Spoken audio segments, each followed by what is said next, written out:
great to see everybody here. It's nice to be able to get to see old friends and colleagues again.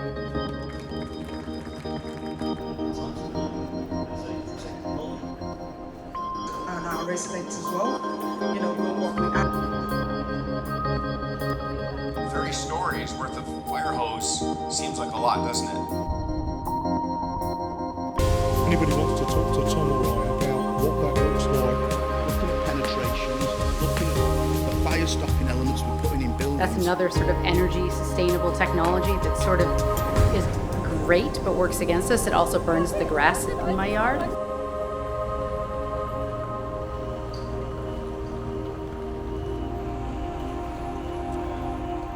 Thank you very much for the introduction. Yeah, so Matthew Pearce, Health and Safety Manager for Skanska. I've been with Skanska now for coming on 13 years, working on some very complex and high-rise buildings. I'm Andy. I've been working with Skanska now for 8 years. I've been a safety manager for 10 years, predominantly working in the city, working on high-rise projects. And the first picture was Rope Maker, which is a 25-storey high-rise project adjacent Moorgate Station. These pictures, I don't know what we were thinking of when we put them up, but they're not doing us any justice. Yeah, so we're here really to speak about the new and emerging risk, which is lithium-ion batteries. Now, we are not sort of technical experts in lithium-ion batteries. We are not fire safety engineers. We are just two health and safety professionals that have a really keen interest in fire on our construction sites. Now, with lithium batteries, yes, it's a new and emerging risk, and we are now seeing sort of lithium batteries coming in all sorts of shapes and sizes. We're seeing them being used in items such as laser levels, to battery-operated drills, to excavators, to dumpers. We're now seeing huge transformer boxes arriving on site. In addition to that, we're seeing a lot of tier 1 contractors as well going down the cable-free route, which is great because obviously it sort of reduces the slip, trip and fall risks. However, that increases the demand for lithium batteries on projects, and we are now seeing obviously the use of lithium batteries sort of really increasing. So with that, it's really important that we understand the lithium-ion batteries, how they're going to be used, maintained and stored on our projects. And I believe within the construction industry we've still got some way to go to improve there. Again, as well, as we sort of spoke about this morning, there is obviously industry guidance. So HSG 168, Fire Safety and Construction, identifies lithium-ion batteries as a significant source of ignition, and obviously pays particular attention to the storage and use of lithium-ion batteries. And also HSG the Joint Code of Practice 10th edition, which includes a new revision on lithium-ion batteries and electric vehicle charging. Okay, so a growing problem, but why? So on site, we don't have the best environment for lithium-ion batteries. They're highly reactive with the environment. They're exposed to a lot of abuse conditions, so impact to high temperatures, whether it be direct sunlight, impact to wet weather, and then also poor maintenance, wear and tear, and also there's very little control in terms of the lithium batteries because they're provided by the subcontractors who provide their own tools. So we have issues there with actually controlling the quality of what's coming onto site in terms of tooling. Fires are becoming more frequent within the construction industry and within the waste industry as well. We did have a little look in terms of statistics, and I think we can all agree that fires in construction, especially in the construction phase, are underreported. However, what we did find was in 2021, the FPA reported 201 fires within the waste industry, and 46% of them were lithium-ion batteries. I think that there'll be a lot of contributing factors within our sites with regards to lithium-ion fires. The main issue is with these batteries that they become self-oxidising, self-sustaining fires once they start. Very difficult to suppress, very difficult to deal with once they're ignited.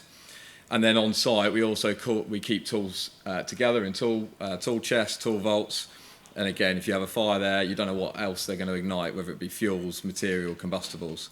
So you can see it's quite a wide-ranging issue. On sites, we estimate there'd probably be anywhere between several hundred to 1,000 lithium-ion batteries. At Ropemaker, we employ over 750 subcontractors every day, and all of them will have 2 to 3 tools each. So it gives you an idea of the number and scale of the problem.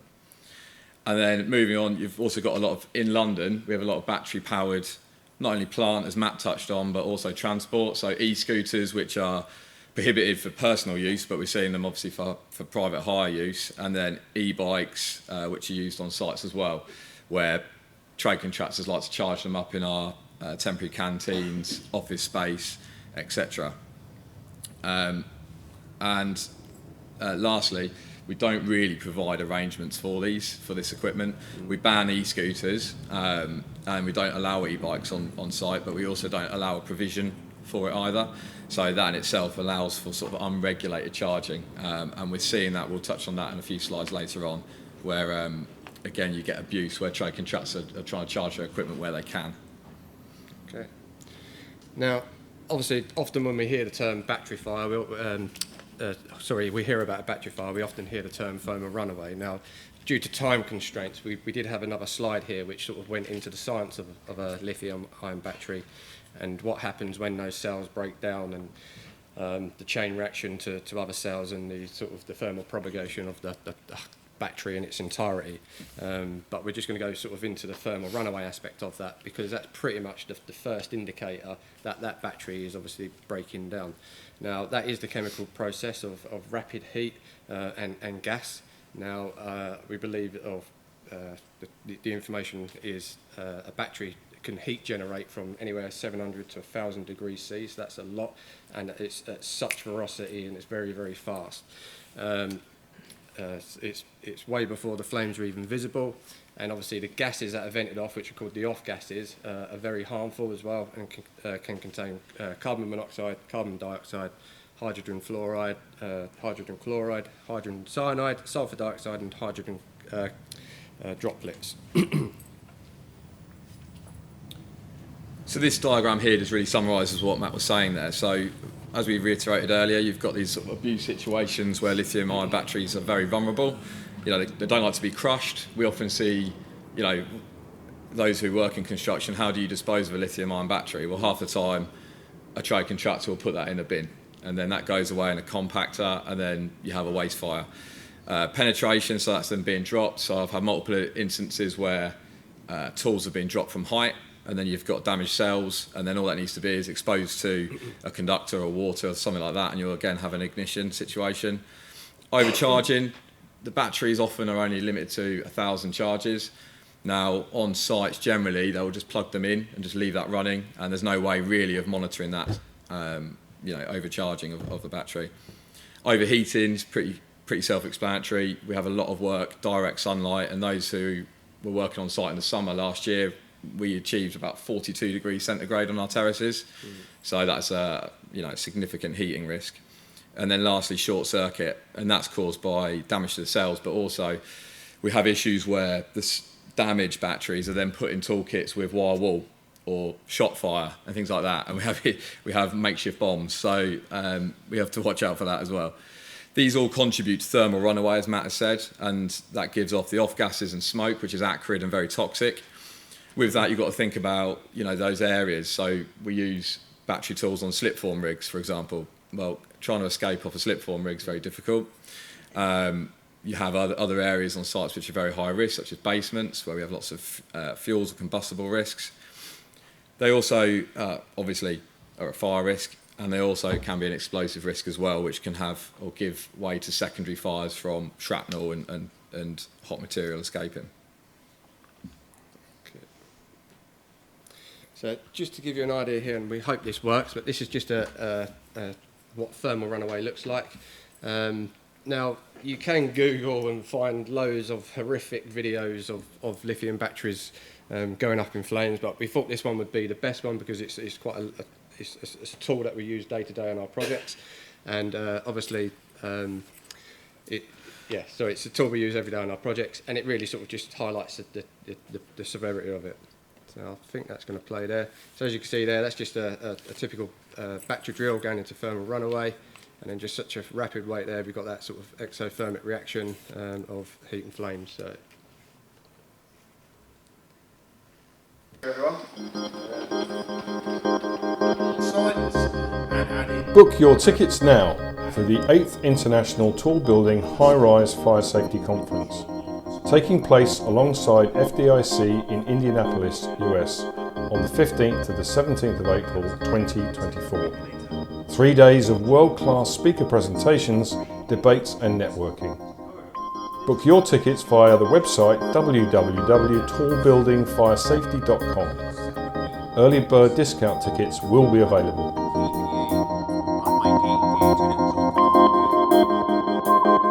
The Tall and High-Rise Building Fire Safety Management course is ideal for anyone who has responsibility for fire safety management in tall and high-rise buildings.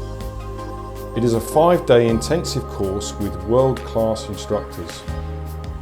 You can get full details of the course on our website www.tallbuildingfiresafety.com.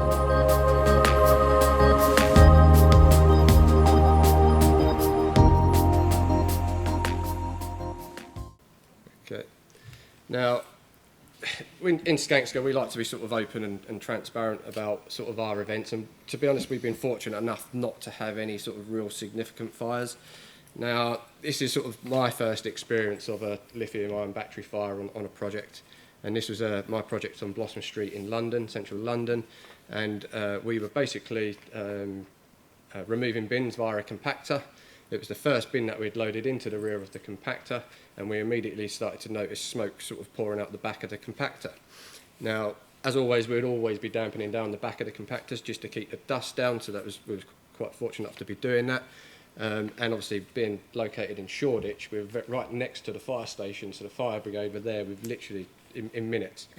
They arrived on the scene, they sort of saturated the back of the compactor, and we were quite lucky to get away with that in this case. But in consultation with the fire brigade, they said this is now becoming an everyday occurrence, not just within the construction industry, but the waste industry and obviously the domestic industry as well. So there's certainly some learning there for how we dispose of batteries. And obviously that lead on effect how it affects other organisations, i.e. the waste industry. We also heard a year before this event that on Leadenhall Street in London, a very similar situation where they had to empty the entire contents of that compactor out onto the public highway because they couldn't actually get within the compactor to extinguish the fire. So obviously you've got to think about the impact on the public highway and obviously the clean-up cost associated with that as well. So that was really, that sort of brought our attention to sort of lithium-ion batteries. So in the interest of transparency, this is some of the scenarios we see on site, and you can see why we are concerned. So the top left picture there, you've got pretty dodgy wiring there going on, but also the charges. A lot of you probably know that the charging stations themselves, they're 230 and 110, so they can be charged using your site transformers on site as well as using main supply. The problem with that is then you can't control them, so you find chargers rocking up within your canteens, your welfare, your drying rooms, also all over your site. So it's very hard to monitor and track that ignition risk. You can see that in the second photo there, you know, a typical, we're seeing that daily occurrence now, so it's quite hard to manage from a fire warden perspective, and trying to obviously educate the workforce who don't really want to walk, say, 10 floors down to a battery bank to get their kit. They'd rather just charge it where they can. The third picture along there was sent to us by a subcontractor where you can see on that picture, hopefully it's clear enough, the lithium-ion battery ignited in a tool chest, ignited, smouldered, luckily didn't ignite any other equipment in there, but you can see, well, probably can't see, but in that picture there's a battery that half melted as well. So that was going on unannounced, they just found it the next morning in their tool chest, so you can see there's a lot of potential. And then lastly, this is our homemade bomb, so you can see the lithium-ion battery there, next to it is unspent shot fire cartridges, as well as combustibles and wire wool. So, you know, you've got a nice situation for the compacting team out there who are, you know, disposing of this equipment. So this is fairly frequent. You know, I haven't seen that far right picture before, but the other situations here, you see them every day. Yeah. And I think in all of these instances as well, and as Andy sort of alluded to earlier, in terms of reporting, with health and safety incidents or near misses, we're very good at it and we share the learning from that. But I think a lot of the fires that we have on our construction sites, they go unreported, so we can't really learn from them. It makes it more difficult for us to sort of implement sort of mitigation controls or improvements. And what is interesting about it is when you're having conversations with people, there'll always be someone go, "Oh, did you hear about that incident the other day with a lithium battery," or stuff like that. So the more we talk about it, the more we learn about it, it's great. So just on final thoughts, really, I think education within the construction industry on lithium batteries is key. Like I said, we have a massive supply chain of workforce bringing batteries to our construction projects, so we really need to educate them on how they're bringing them in, how they're going to be using them on our projects, how they're going to be storing them. We also need to look at review the battery charging arrangements that we have as well, which we provide. Now, we are seeing a lot of new technology coming out. We are seeing a lot of the supply chain coming forward with battery charging units. But obviously, we've got all of those batteries now in one location. And obviously, they've got suppression systems, they're fire rated, but are they, are they good enough for what we need on a construction site? So there's a little bit of work we need to do there. And again, what Andy alluded to earlier as well is about disposal arrangements. What arrangements have we got in place for disposal of lithium batteries? Now, we are sort of speaking with some of our supply chain members, and we're looking at sort of the solutions that we to get rid of them. We're looking at these sort of pyro bubbles here because, as we know, they're self-oxidising. People are chucking them in bins, but there's a solution now with these pyro bubbles, and you can put them in a bin of these beads, and if they do go into thermal runaway, they actually sort of melt around the battery, encasing it to stop it spreading any fires any further. The other thing as well is extinguishing media. We did say that they're very difficult to extinguish and sometimes impossible, but that said, we still need to make sure that we've got the right extinguishing media to hand as well. So they are quite expensive, so these Lifex, AVD, aqueous vermiculite dispense fire extinguishers, so we need to sort of look at getting those on our projects. And then obviously we're in arrangements around e-bikes and electric plant and electric vehicles. Now within Skanska, we've prohibited the use of any scooters on our projects, but they do rock up, and you walk through an office and you'll see one there on charge.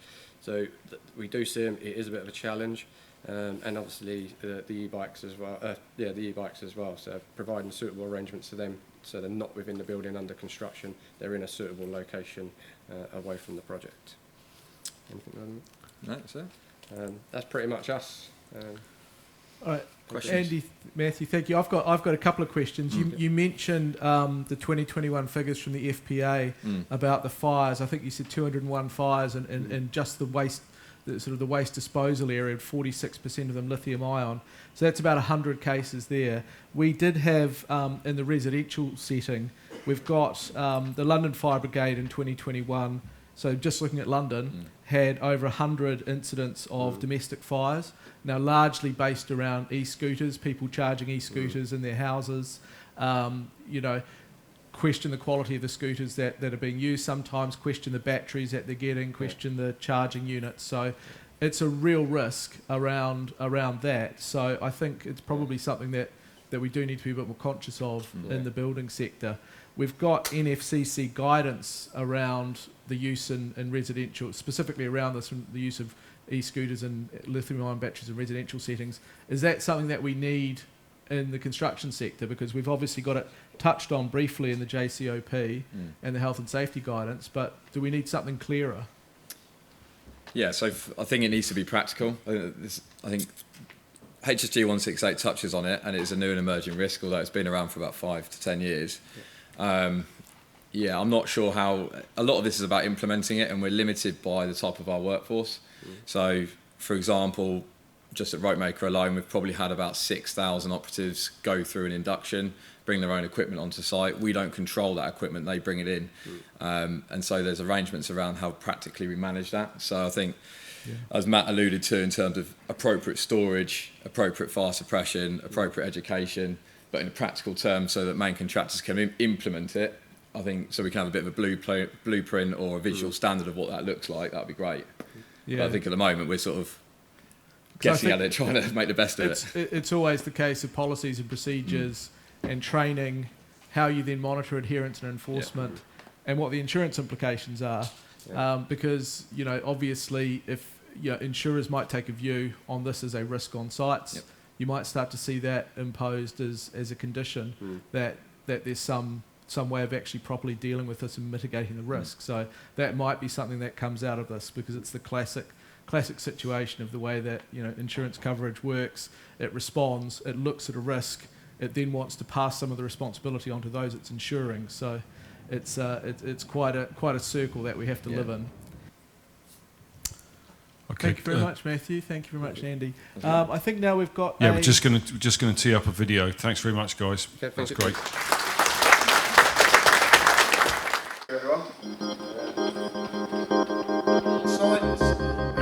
Book your tickets now for the 8th International Tall Building High-Rise Fire Safety Conference, taking place alongside FDIC in Indianapolis, US, on the 15th to the 17th of April 2024. 3 days of world-class speaker presentations, debates and networking. Book your tickets via the website www.tallbuildingfiresafety.com. Early bird discount tickets will be available.